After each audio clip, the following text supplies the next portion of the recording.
Hello दोस्तों, कैसे हैं आप सभी। मैं उम्मीद करता हूँ अच्छे होंगे। चलिए, आप सीए आर्टिकलशिप में आप स्टेप रखने वाले हैं। तो मैं जानता हूँ कि आपके मन में तीन बातें बहुत परेशान कर दी होगी। क्यों? क्योंकि वो बातें मेरे मन में भी आई थी किसी टाइम पे, और वो मुझे सोने तक नहीं देती थी। वो तीन बातें कौन सी हैं? कि भाई सीए इंटर में अटेम्प्ट लग गए हैं, क्या मेरा बिग फोर या टॉप 10 अटेम्प्ट वाले केसेस को लेते हैं कि नहीं लेते हैं। क्योंकि हम जनरली मार्केट में सुनते हैं कि भाई तेरे तो अटेम्प्ट लग गए, अब तेरे को आर्टिकलशिप अच्छी फर्म में मिलना तो बहुत मुश्किल ही है।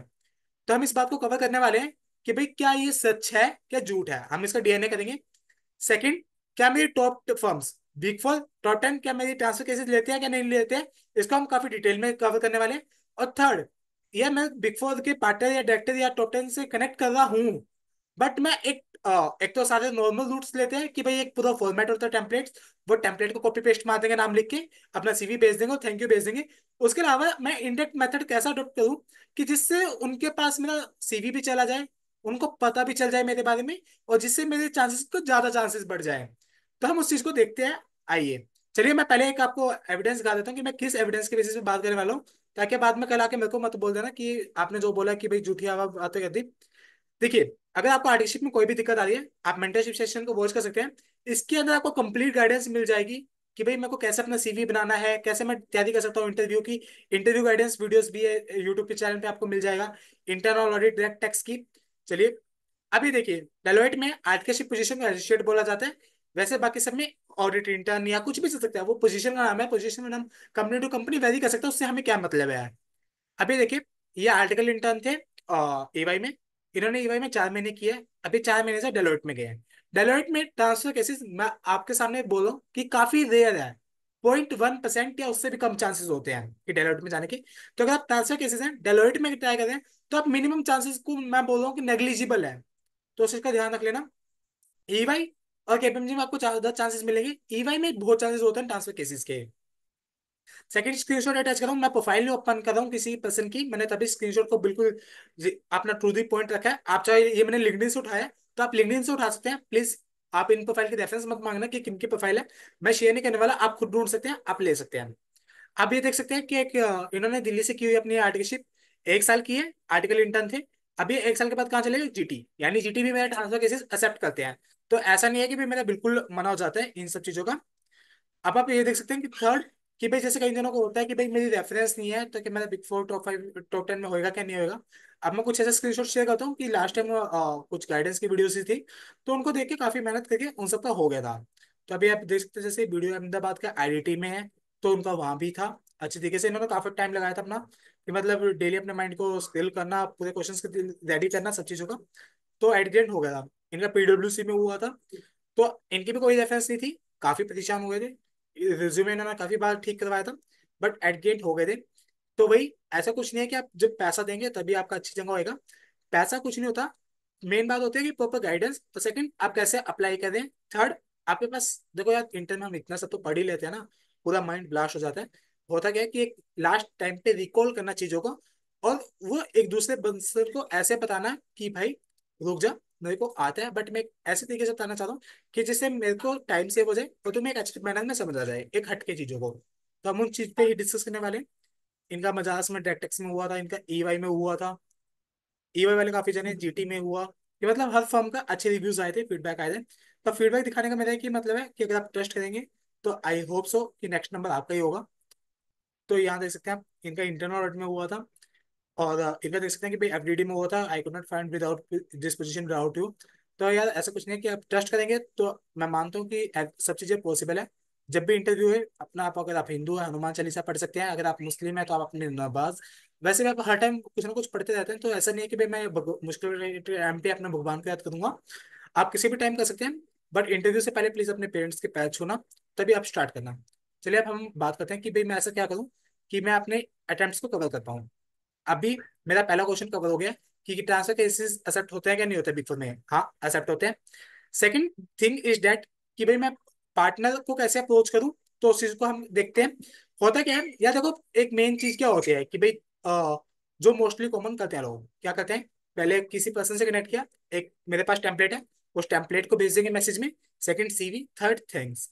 एक मैं दूसरा तरीका क्या लगा सकता हूँ कि जिससे सामने वाला मेरे से इंप्रेस हो जाए यार। तो क्या कर सकते हैं हम, कि जैसे मैंने किसी लेट्स सपोज मैनेजर या डायरेक्टर से कनेक्ट किया, उनकी प्रोफाइल में लिखो कि वो स्टैट्यूटरी ऑडिट में 10+ ईयर्स का एक्सपीरियंस है।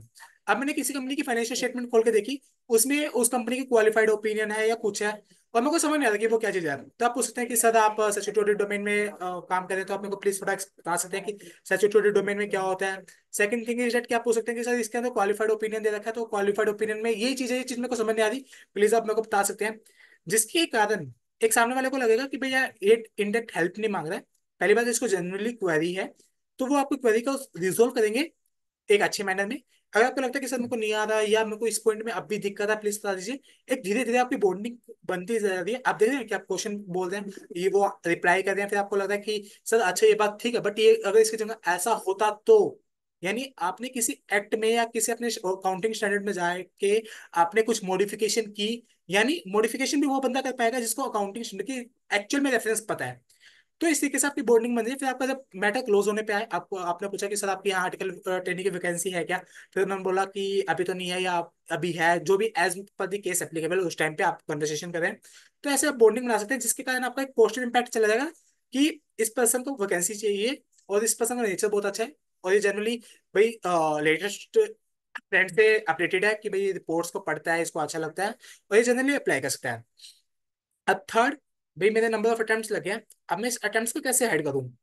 अब हाइड करने का सिंपल तरीका है कि भाई ऐसा झूठ नहीं बोलना कि भाई मेरे पापा की तबीयत खराब हो गई थी, मम्मी की तबीयत खराब हो गई थी, मैं अटेम्प्ट नहीं दे पाया। सीधा सच बोलिए कि भाई हाँ मेरे एक अटेम्प्ट था, दो अटेम्प्ट था, तीन अटेम्प्ट था, जैसे मैं बोल देता हूँ, फिर मेरे ग्रुप 2 में थर्ड 3 अटेम्प्ट है।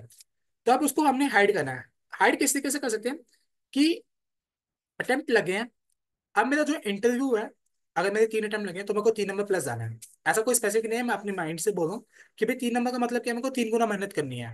अगर 5 अटेम्प्ट लगे, 5 गुना मेहनत करनी है, सीधी बात है। अब वो मेहनत कैसे करनी है, सिंपल बात है। देखो इंटरव्यू होता है मेरा 15-20 मिनट, आधे घंटे का। आर्टिकल इंटरव्यू का मैक्सिमम आधे घंटे ही चलता है।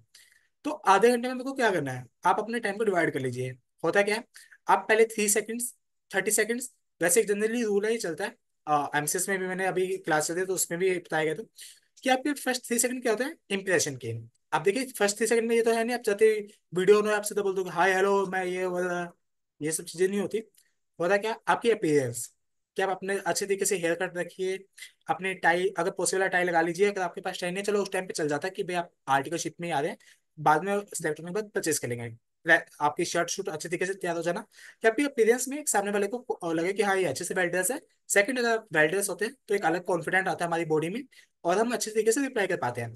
फिर अपने इंट्रोडक्शन को अच्छे तरीके से वेल प्रिपेयर रखना, कि ऐसा नहीं होता कि कुछ जने क्या करते हैं, कॉमन गलती, कि उनको लगता है जब मेरा इंटरव्यू होएगा तभी मैं तैयारी करूंगा। बट हम पहले से तैयार देंगे तो अच्छा रहेगा। अपनी एक कॉपी लीजिए, उस कॉपी में पहले से 5-6 क्वेश्चंस को लिख के लिख लीजिए। डिस्क्राइब योर सेल्फ, आप मुझे कुछ ऐसा बताइए जो आपके सीवी में नहीं है। What is your strength, what is your weakness. Weakness को ऐसे बताना है कि वो आपकी स्ट्रेंथ में कन्वर्ट हो जाए, कभी आपकी वो वीकनेस को वीकनेस ना बन के रह जाए। कि स्ट्रेंथ का मतलब ऐसा है कि सामने वाले को लगेगा कि हाँ ये अपनी वीकनेस पे वर्क कर रहा है। और स्ट्रेंथ है तो भाई स्ट्रेंथ क्यों है, आपके सीवी में आपने कुछ अपनी हॉबीज डाला हुआ है, रीडिंग नॉवेल्स, तो 5-6 नॉवेल्स का नाम लिख लीजिए, अपना राइटर्स का नाम रख लीजिए। या आपने डाला हुआ है भाई मैं न्यूज़ पढ़ता हूँ, कंटिन्यूसली अपडेटेड रहता हूँ, तो अपना उस न्यूज़ के रिगार्डिंग अपडेट रहिए कि भाई आजकल क्या ट्रेंड में चल रहा है। भाई अगर फाइनेंस है, ऑडिट, अगर सिक्योरिटी ऑडिट का है, तो नफर आजकल आपको पता है इतने केसेस इम्पोज करिए, भाई आज इस सीए को बैन कर दिया, रजिस्टर मेंबर से नाम निकाल दिया, आज इस फर्म पे कुछ पेनल्टी इम्पोज कर दिया है। तो थोड़े अपडेटेड रहिए कि भाई आज क्या हो रहा है, क्योंकि गवर्नमेंट है कारों में काफी चेंजेस लेके आ रही है, एमएसएमई के प्रोविजंस में काफी चेंजेस लेके आ रही है गवर्नमेंट, थोड़ा टैक्सेशन से अपडेटेड रही है। अच्छा, आपने टैक्स का डाल दिया कुछ भी आपने, या आपने कुछ स्पोर्ट्स डाला हुआ है तो स्पोर्ट्स में ओलंपिक से रिलेटेड कुछ भी टॉपिक्स है, कि इन चीजों से रिलेटेड आप काफी अपडेटेड रह सकते हैं, जिसमें आपका प्लस पॉइंट आ जाएगा। पहला पेरेंट्स हो गया, दूसरा मेरा सीवी हो गया, थर्ड ये हो गया कि भाई जैसे आपको कुछ भी अकाउंटिंग स्टैंडर्ड्स पूछे जा रहे हैं या ऑडिटिंग स्टैंडर्ड। पहले बात, जैसे इंटरव्यू में आपको बोला कि भाई मेरे को AS10 पता, AS10 क्या होता है। अब इसका क्या होता है कि आप उनको बोलोगे sir AS10, AS10 sir inventory नहीं, नहीं इन्वेंट्री नहीं सर, टैक्सेस, अरे सर, ऐसे करने के बजाय अगर आप उन्हें बोलेंगे AS10 सर, अच्छा प्रॉपर्टी प्लांट एंड इक्विपमेंट, फिर आप उन्हें बताएंगे सर गेस्चर का थोड़ा यूज करना, गेस्चर अच्छे लगते हैं। आप खाली वर्बली यूज मत करना, वर्बली थोड़ा सा बोरिंग लग जाता है। 93% माना जाता है कि नॉन वर्बल कम्युनिकेशन होनी चाहिए, बट हाँ इंटरव्यू हमने समझाना भी तो है, तो थोड़ा उस तरीके से। Sir property plan and equipment में ये कवर होता है, उसके अंदर हम टू मेथड्स को कवर करते हैं। फर्स्ट मेथड ये है, सेकंड मेथड ये है। फिर इसकी वैल्यू में कुछ अप एंड डाउन आ सकता है, उसको हम रिवोल्यूशन बोलते हैं। रिवोल्यूशन में हम इस तरीके से उसकी मूवमेंट्स को करते हैं। तो इस तरीके से अपनी तरफ से 3 AS 3 ऐसे अच्छे तरीके से तैयार कर लेना, जिसके अंदर आपका एक अच्छा फ्लो सेट हो जाए। जब आप अच्छा फ्लो सेट होएगा, आप अच्छे तरीके से उसको एक्सप्लेन कर सकते हैं, जिससे आपके पास अच्छी कवरेज आ जाएगी। जितनी अच्छी ओपनिंग होती है उतनी ही अच्छी मेरी क्लोजिंग होनी चाहिए, ताकि एक पॉजिटिव इम्पैक्ट रहे। क्लोजिंग इन दिस सेंस, ये नहीं कि आपने इंटरव्यू दे दिया, सब लोग बोलते हैं चलो ओके, फिर आप भी बोल दोगे ठीक है ओके गुड नाइट, ये वाला सीन नहीं होता। एक अच्छा चैट चैट जीपीटी के लेना या किसी सीनियर्स की गाइडेंस ले लेना कि thank you sir giving for important time. और एक लास्ट में वो पूछता है कि any question, do you have any question, तो उसके ऊपर हम बोल देते हैं नहीं नहीं नहीं, ऐसा कुछ नहीं होता। आप उनसे पूछ सकते हैं अगर मैं सेलेक्ट हो जाता हूँ तो मेरे इनिशियल डेज में क्या क्या रोल्स एंड रिस्पॉन्सिबिलिटीज देगा। अच्छा, आपके ऑर्गेनाइजेशन के क्या क्या वर्क कल्चर के बारे में पूछ सकते हैं, या जो भी आपको अच्छा लगे क्वेश्चन पूछ सकते हैं। क्वेश्चन ना पूछने में कोई बुराई नहीं है। और अगर आपका फेस टू फेस इंटरव्यू है, वो काफी रेयर चांसेस होता है, मैक्सिमम टाइम में आपको ऑनलाइन ही जाते हैं ये सब चीजें। तो अभी हमने जैसा हमने देखा, अपनी फीडबैक भी देखिए, अगर आप भरोसा करेंगे तो आपका भी हो जाएगा। बट हर चीज में टाइम लगता है, एफर्ट्स लगते हैं, और वो सब चीजें आपको ही देनी पड़ेगी। आपका भाई बंधु नहीं दे सकता, आपके माता पिता नहीं दे सकते। उनसे आप पैसा लोगे तो जितना मर्जी दे देंगे, बट ये चीजें आपके ही हाथ में है। प्लीज आप इसको अच्छे तरीके से फोकस करना। अटेम्प्ट्स की टेंशन मत लेना, वो कवर हो जाएंगे। सीवी अच्छे तरीके से तैयार कर लेना, वो शॉर्टलिस्ट या देखो कभी ना कभी अगर आप डेली 15-20 मेल डाल दें, तो चांसेस देगा कहीं ना कहीं से कॉल आ जाएगा। अगर आप दिन में एक मेल डाल दें, और भी हफ्ते में गिन गिन के डाल दें, मैंने आज यहाँ डाल दिया आज वहां डाल दिया, फिर आपको उसके बाद एक्सपेक्ट करें कि मेरे पास कहीं से क्यों नहीं आ रहा, तो वो गलती आपके अंदर है।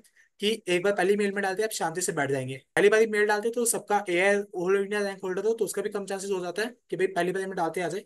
तो बराबर आपको अप्रोच करते रहना पड़ता है, कि जब तक आप अप्रोच नहीं करेंगे तो कुछ नहीं मिलता है। प्लीज इन बातों का ध्यान रखना, हो जाएगा, कोई टेंशन नहीं है। All the best.